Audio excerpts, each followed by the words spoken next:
अस्सलामुअलैकुम एवरीवन। जून के महीने में जितने भी करंट अफेयर्स के मुख्तलिफ वाक़यात हुए उनका ख़ुलासा बयान करने के लिए हमने आपके लिए वीडियो बनाई है। तो चलें इस वीडियो का आगाज़ करते हैं। पहला सवाल है जनाब कि यूएन सिक्योरिटी काउंसिल ने 2021 में नॉन परमानेंट मेंबरशिप किन ममालिक को दी। उनमें India, Norway, Ireland, Mexico, Kenya शामिल हैं। ये 5 ममालिक हैं जिनकी टर्म जो है जनवरी 1 2021 को स्टार्ट होगी। दूसरा सवाल है कि यूएन सिक्योरिटी काउंसिल के अंदर जो इलेक्टेड नॉन परमानेंट मेंबर्स हैं वो कितने होते हैं। तो वो होते हैं जनाब 5, और टोटल मेंबर्स की तादाद है 15, जिसमें 5 मेंबर्स को परमानेंट मेंबर कहा जाता है और जबकि नॉन परमानेंट मेंबर्स की तादाद है 10, जिनको इलेक्ट करती है जनरल असम्बली। और उनकी जो मुद्दत होती है वो 2 साल की होती है, उसके बाद वो एक्सपायर हो जाती है। क्वेश्चन इज़ कि इंडिया को जो है नॉन परमानेंट मेंबर बनने के लिए कितने वोट मिले। तो उनको मिले 184 आउट ऑफ 192। वैसे तो 193 मेंबर्स होते हैं यूएन सिक्योरिटी काउंसिल के, बट जो पोलैंड है वो एलिजिबल नहीं है वोटिंग के लिए, इस वजह से 192 वोट कास्ट हुए। के अलावा, if you think that our videos are providing you with quality content and the kind of knowledge जो कि पीपीएससी की प्रिपरेशन में बहुत ज़्यादा मददगार साबित होता है, तो प्लीज़ हमें लाइक ज़रूर करें, क्योंकि इससे हमारी हौसला अफजाई होती है। सब्सक्राइब भी करें और रिंग आइकन पे भी क्लिक करें, क्योंकि ये बहुत ज़रूरी है। अगर आप हमें पसंद करते हैं और हमारी मालूमात से फ़ायदा उठाना चाहते हैं तो इनके लिए ये काम करने बहुत ज़्यादा ज़रूरी हैं। तो प्लीज़ हमारी वीडियोस को लाइक करें, व्यू करें और सब्सक्राइब करें। टर्की का एक ड्रामा जो है वो बहुत ज़्यादा मशहूर है, जिसका नाम है ड्रिलिस एतरुगुल, और उनके राइटर हैं मेहमत बोजदाग, जिन्होंने एक बहुत ही इंटरनेशनल लेवल का ड्रामा ना सिर्फ लिखा और बल्कि उसको प्रोड्यूस भी किया, और ये बहुत ज़्यादा इंटरनेशनली कामयाब भी हुआ। इसके 5 सीज़न हैं और तकरीबन 500 प्लस इसके एपिसोड्स हैं। Next question is, amnesty international के मुताबिक कौन सा ऐसा कंट्री है 2019 में जिसने सबसे ज़्यादा लोगों को फांसी पर चढ़ाया। उसमें सर फहरिस्त है चाइना, जिसने 1000 लोगों को फांसी पर चढ़ाया। इसके बाद जितने भी ममालिक शामिल हैं वो मुसलमान ममालिक हैं। 2020 में जून के महीने में क्वीन एलिजाबेथ ने अपनी 94th बर्थडे को सेलिब्रेट किया। 2020 जून के अंदर कौन सा चाइना का ऐसा शख्स है जिसने जैक मा को रिप्लेस किया as the richest man of China. उनका नाम है पोनी मा, जो कि पबजी के ऑनर हैं, और अब आप इनको चाइना का सबसे रिचेस्ट मैन कह सकते हैं। इसके अलावा जो अगला सवाल है वो ये है कि कौन सी ऐसी खातून हैं जिनको डीपेस्ट नोन स्पॉट, यूनिवर्स के सबसे गहरे स्पॉट के अंदर जाने का एजाज़ हासिल है। उसका नाम है कैथी सुलीवान, जो कि स्पेस में चल भी चुकी हैं, वॉक भी कर चुकी हैं। इसके अलावा ओशंस में डीपेस्ट स्पॉट पर वो जा भी चुकी हैं। Next question is about Karachi stock exchange, और सवाल ये है कि जनाब ये हमला कब हुआ। तो जनाब पहला जो अटैक हुआ कराची स्टॉक एक्सचेंज के ऊपर वो हुआ 29 जून 2020 को, और बलूचिस्तान लिबरेशन आर्मी ने इसकी ज़िम्मेदारी कबूल की, और इस हमले के नतीजे में तकरीबन 4 लोग अपनी जान से हाथ धो बैठे। इसके बाद अपने अगले सवाल की तरफ आते हैं, जो कि सर तारिक अजीज़ के मुतालिक है। ये नेशनल मेंबर भी बन चुके हैं असम्बली के बिटवीन 1997 से लेके 1999 तक। ये 2 साल तक जो है नेशनल असम्बली के मेंबर भी रहे। इसके अलावा इनका एक शो था जो कि 1974 में तारिक अजीज़ ने एयर किया। उसका नाम था नीलाम घर, जिसको बाद में बदल कर नाम रख दिया गया तारिक अजीज़ शो। और उसके बाद इसका नाम जो है वो एक दफ़ा फिर चेंज करना पड़ा, और इसका नाम जो है एंड तक रहा वह बज़्म तारिक अजीज़ शो। इसके अलावा ये पाकिस्तानी एक्टर भी थे, और वो 84 साल की उम्र में लाहौर में 17 जून 2020 को वफ़ात पा गए। कौन सा ऐसा सूबा था जिसने कुरान पाक को तर्जुमे के साथ पढ़ना ज़रूरी करार दिया वो थी पंजाब गवर्नमेंट, जिसने ये नोटिफिकेशन 14 जून 2020 को इशू किया। नेक्स्ट क्वेश्चन इज़ कि सुप्रीम कोर्ट ने किस जज के खिलाफ प्रेसिडेंशियल रेफरेंस को खारिज किया 19 जून को? तो जनाब वो थे जस्टिस काजी फायज ईसा, और उनके खिलाफ ये रेफरेंस दायर किया गया था कि उनकी बीवी के नाम प्रॉपर्टीज़ हैं लंदन की जो कि उन्होंने डिस्क्लोज़ नहीं की, जो कि बेसिकली उनकी अपनी हैं।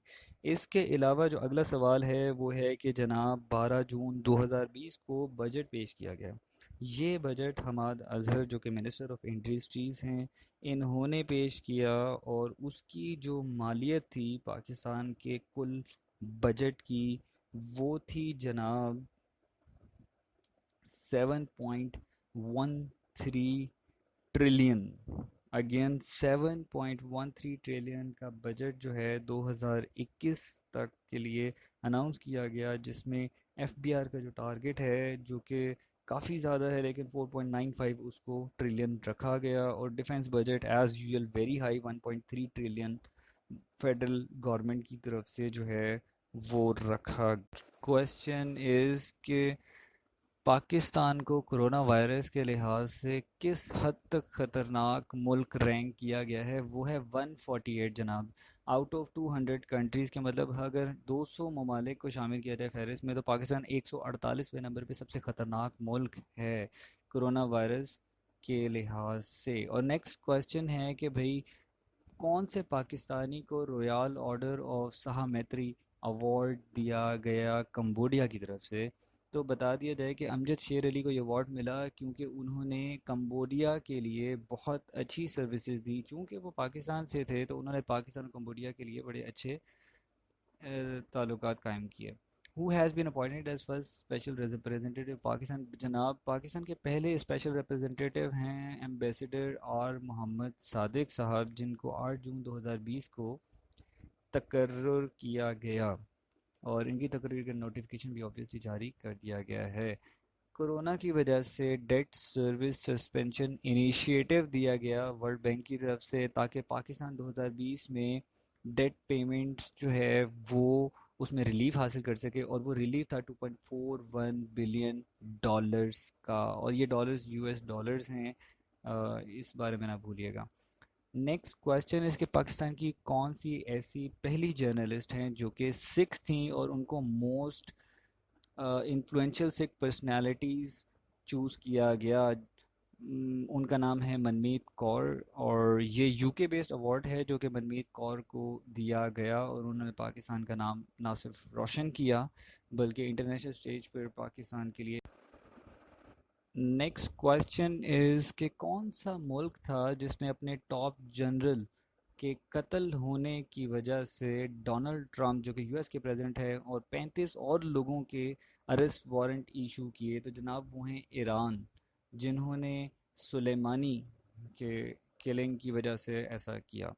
नेक्स्ट क्वेश्चन आता है कि 75th यूएन जनरल असम्बली के प्रेसिडेंट कौन मुंतखब हुए? उनका नाम है वॉल्कन बॉस्किर, जो कि टर्की से ताल्लुक़ रखते हैं। और याद रहे कि यूएन जनरल असम्बली में जो भी सदर मुंतखब होता है उसकी टर्म होती है 1 साल, और इसके साथ साथ जो पिछले सदर थे वो थे तिजानी मोहम्मद बांदे, और इनकी भी मुद्दत मुलाजमत जो थी वो 1 साल ही थी। नेक्स्ट क्वेश्चन इसके कौन सा ऐसा मुल्क है जो कि इंडियन ओशन यानी मिलिट्री बेस जो है उसमें सेटअप करना चाहता है मुस्तकिल तौर पे? वो है ईरान, जिसने कहा है कि वो मार्च 2021 तक एक सेटअप कर लेगा बेस। नेक्स्ट क्वेश्चन इज़ कि इंडिया से ज़्यादा वॉर हेड किस किन ममालिक के पास हैं? एक रिपोर्ट जो कि न्यूक्लियर आर्सेनल के ऊपर बनाई जाती है उसके मुताबिक, इसका नाम है सिपरी। तो पाकिस्तान और चाइना ऐसे ममालिक हैं जिनके पास 320 एंड 160 रिस्पेक्टिवली इनके पास हथियार हैं, जो कि जाहिर सी बात है इंडिया से कहीं ज़्यादा हैं। और अगला जो वुमेन वर्ल्ड कप है जो कि 2023 में स्केड्यूल है वो होना है ऑस्ट्रेलिया एंड न्यूजीलैंड में। एंड 2019 में जो कि पुराना वुमेंस वर्ल्ड कप है फीफा का, वो फ्रांस ने होस्ट किया था। And current champions United states है और ये इनका फोर्थ टाइटल है। और सक्सेसफुल टीम भी यूएसए की ही है। नेक्स्ट क्वेश्चन इज के यूएन आर्म्स ट्रेड ट्रीटी जो रिसेंटली ज्वाइन की है वो है चाइना। इसके अलावा दुनिया में इंस्टीट्यूट ऑफ मैनेजमेंट डेवलपमेंट 2020 ने एक सर्वे करवाया है जिसके मुताबिक ये चेक किया गया कि दुनिया के कौन से लोग हैं, किस कंट्री के लोग हैं जो कि सबसे ज़्यादा competitive हैं। तो 2020 में जो सर्वे किया गया उसमें सिंगापुर को नंबर 1 पे, डेनमार्क को नंबर 2 पे और स्विट्ज़रलैंड को नंबर 3 पे रखा गया। और आप देख सकते हैं कि 2019 के डिजिटल के रैंकिंग्स और हैं। सैयद अमीनुल हक जो थे वो फेडरल मिनिस्टर हैं आईटी एंड टेलीकम्युनिकेशन के। इसके अलावा इनको 6 अप्रैल 2020 को तकर्री इनकी की गई और इनसे पहले जो थे वो थे खालिद मकबूल सिद्दीकी। नेक्स्ट क्वेश्चन पर आते हैं कि अमीर जो हैं जमात इस्लामी के सैयद मुनव्वर हसन वो वफ़ात पा गए। किस तारीख को जनाब उनकी वफ़ात हुई?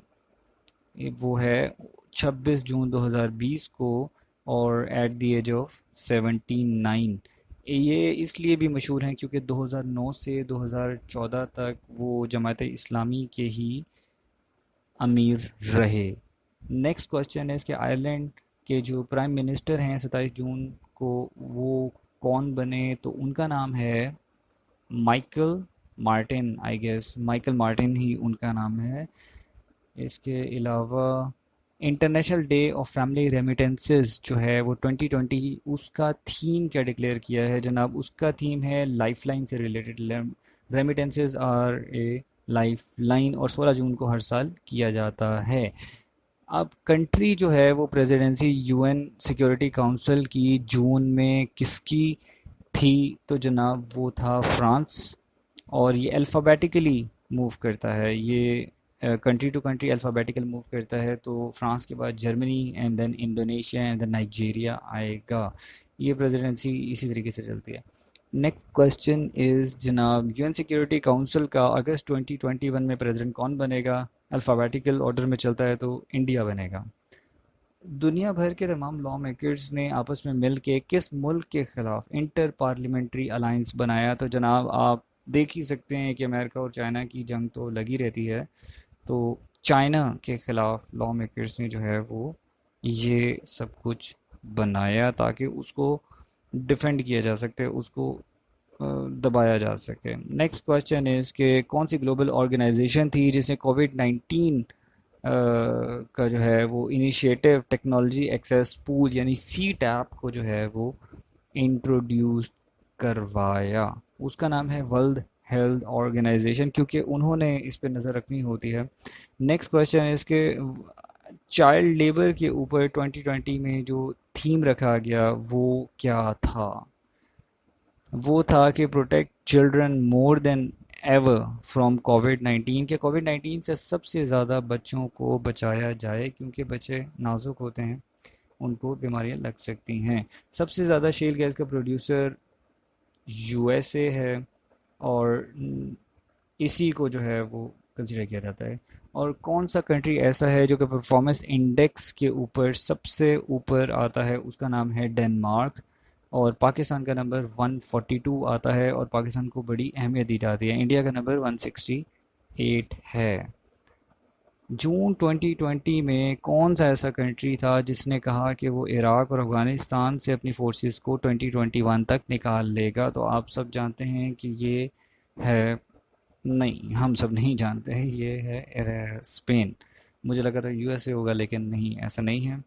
स्पेन ने जो कि नेटो का मेंबर है उसने ऐसा कहा था। Which private foundation is set to become the largest founder of the World Health Organization? तो ये है बिल गेट्स की जो वाइफ हैं उनका नाम है मेलिंडा गेट्स और बिल फाउंडेशन, ये दोनों मिलकर जो है वर्ल्ड हेल्थ ऑर्गेनाइजेशन को करेंगे स्पॉन्सर।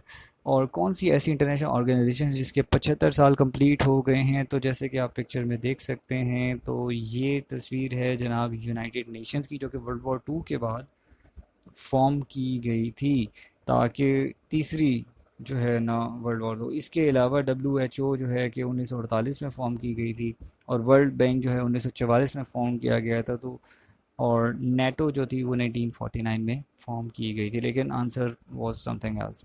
रीसेंट स्टडी जो है वो डीप नॉलेज ग्रुप की 250 पेजेस की स्टडी थी। तो सेफेस्ट कंट्री जो कि कोरोना वायरस के लिहाज से था, उसको किसको डिक्लेयर किया गया? वो स्विट्ज़रलैंड को डिक्लेयर किया गया। और आई गेस इसके जो सेफ्टी पॉइंट्स थे वो 720 अराउंड थे, और पाकिस्तान के सेफ्टी स्कोर जो है वो 320 है, हम पिछली स्लाइड्स में पढ़ चुके हैं। और क्वेश्चन इज़ कि वो कौन सा ऐसा मुल्क है जिसने एप्पल और गूगल के साथ मिलके first digital contact tracing app को जो है ना इंट्रोड्यूस करवाया? तो वो है स्विट्ज़रलैंड, जिसने इन दोनों बड़ी कंपनीज के साथ काम करके जो है ना ये ऐसी ऐप को इंट्रोड्यूस करवाया लार्ज स्केल के ऊपर। इसके अलावा जो स्प्रिंटर बॉबी मोरो जो हैं, जिनको ओलंपिक मेडलिस्ट का टाइटल भी दिया गया और उन्होंने विन किया, वो यूएसए ताल्लुक़ रखते हैं। और नेक्स्ट क्वेश्चन है कि भाईजान, वर्ल्ड का लैंड एरिया है 31%, लेकिन वो एरिया इन नंबर्स हेक्टर्स में कितना होगा? According to FAO Forest Resource Assessment के मुताबिक तो वो बनता है जनाब तकरीबन दुनिया का 4.06 बिलियन हेक्टर्स। ये इतना एरिया है जो कि बेसिकली सिर्फ जंगलात पर मुश्तमिल है। और सबसे ज़्यादा जंगलात जो आजकल बढ़ रहे हैं वो हैं एशिया के अंदर। पहले ज़माने में अफ्रीका में सबसे ज़्यादा जंगलात हुआ करते थे, लेकिन अभी सबसे ज़्यादा जो फॉरेस्ट लूज़ कर रहा है वो कर भी अफ्रीका के अंदर ही रहा है। नेक्स्ट क्वेश्चन है इसके, पेरेंट्स का जो ग्लोबल डे वो सेलिब्रेट किया जाता है, वो हर साल किया जाता है। वैसे हम लोग तो नहीं करते, लेकिन वो जून 1 को सेलिब्रेट किया जाता है दुनिया में। और इस मरतबा जो उसका थीम है वो ये है कि तमाम पेरेंट्स को अप्रिशिएट किया जाए। और कौन सा ऐसा कंट्री है कि जिसने आइडिया दिया कि G7+3 नेम्ड एज 10 डेमोक्रेसीज, यानी उसको D10 का नाम दिया जाए? G7 में 3 लोग ऐड करके D10 का नाम दिया जाए, तो उसका नाम है जनाब यूनाइटेड किंगडम। और G7 कंट्रीज़ में जो शामिल हैं वो United Japan, Italy, United kingdom, Germany, Canada, France शामिल है, जो कि बड़ी इकोनॉमीज़ ऑफ द वर्ल्ड हैं। और उनको प्रपोज किया था कि ऑस्ट्रेलिया, साउथ कोरिया और इंडिया को भी इसमें शामिल करके इसको 10 democracies of the world declare कर दिया जाए। ठीक है। And now with this will move on to the next question के वर्ल्ड एनवायरनमेंट डे 2020 जो है, एनवायरनमेंट से रिलेटेड जो डे है उसका थीम क्या होगा? उसका नाम होगा भाई बायोडाइवर्सिटी। और क्वेश्चन इज के जॉर्ज फ्लॉयड का जो मर्डर हुआ उसके सिलसिले में वायलेंट प्रोटेस्ट स्टार्ट हुए और एक मूवमेंट स्टार्ट हुई, जिसको डोनाल्ड ट्रंप ने एक टेररिस्ट ऑर्गेनाइजेशन का नाम दिया। और उसका जो नाम था, उसका नाम था एंटीफा, जो कि एक पॉलिटिकल मूवमेंट बन चुकी थी। 2023 में जो वर्ल्ड कप होगा वो होगा कहाँ पर? और वो होगा इंडिया के अंदर। और ये 13th एडिशन होगा मेंस क्रिकेट वर्ल्ड कप का, जो कि 9 फरवरी से 26 मार्च 2023 में फीचर किया जाएगा। Next question is world press freedom day, जो कि 31 मई को मनाया जाता है। और उसका जो थीम होगा वो जर्नलिज्म विदाउट फियर और फेवर होगा। ऑडियो एंड वीडियो कॉन्फ्रेंसिंग के लिए एक टूल है जो कि आजकल हम सबसे ज़्यादा यूज़ करते हैं, उसके जो फाउंडर हैं उनका नाम है एरिक युआन। जैसे कि नाम से आपको पता लग रहा है ये भी चाइना के ही डेवलपर तस्वुर किए जाते हैं। और इन्होंने ये फाउंड किया 21 अप्रैल 2011 को। और इसके साथ ही हम नेक्स्ट क्वेश्चन के ऊपर मूव करना चाहेंगे कि कौन सी बुक है जो कि जेके रोलिंग ने फ्री लिखी बच्चों के लिए कोरोना वायरस लॉकडाउन के अंदर? तो उसका नाम है the Ickabog. I have some idea कि जेके रोलिंग जो है हैरी पॉटर लिख चुकी हैं, और ये काफ़ी मशहूर फैंटेसी नावल है जो कि ब्रिटिश ऑथर लिख चुकी हैं, और वो काफ़ी मकबूलियत भी हासिल कर चुका है। नेक्स्ट क्वेश्चन है, 14 जून 2020 को डोनाल्ड ट्रंप ने अपनी 74th बर्थडे जो है वो मनाई।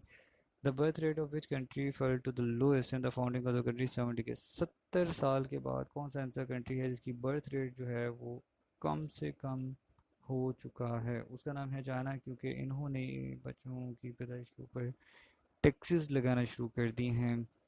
तो ऑब्वियसली जो बर्थ रेट होगा that is going to go down, और ये उनके ही स्टैटिस्टिक्स हैं और ये नंबर्स हैं जो कि बेसिकली हैं।